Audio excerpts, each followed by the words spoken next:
L'agence des 50 pas agit sur l'habitat de manière indirecte. Nous ne sommes pas un opérateur social qui construit. Par contre, nous rendons possible à la fois de la construction en identifiant des parcelles nues pour des opérateurs sociaux ou des collectivités. Et aussi, nous pouvons singulièrement améliorer les conditions de vie des habitants dans les quartiers dits spontanés en leur apportant de la viabilisation, des équipements qui leur permettent de enfin mieux construire leur maison.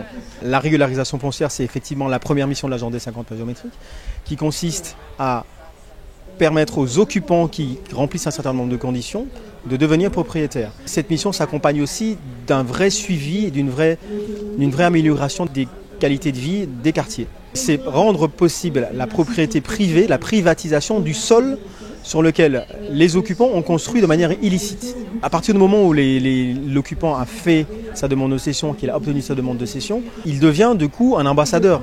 Nous mettons beaucoup d'énergie à ce que les quartiers qui sont régularisés soient sortis d'insalubrité, c'est-à-dire soit avec de l'assainissement, avec des accès, de l'éclairage public, soit de vrais quartiers. Nous avons besoin du partenariat habitant, conseil citoyen quand il existe, association de quartier et collectivité, pour que l'occupant se sente lui-même responsable, soit intégré dans une démarche d'appropriation de son espace. Veiller à la gestion de ses eaux usées, veiller aux déchets, veiller à la pollution de manière générale et puis à la sauvegarde des environnements pour être ambassadeur mais aussi les faire visiter. Et nous accompagnons à travers nos partenariats avec que ce soit l'ADEAL pour des AOT ou pour les collectivités, les accompagner à monter des projets qui vont aussi participer à valoriser ces quartiers.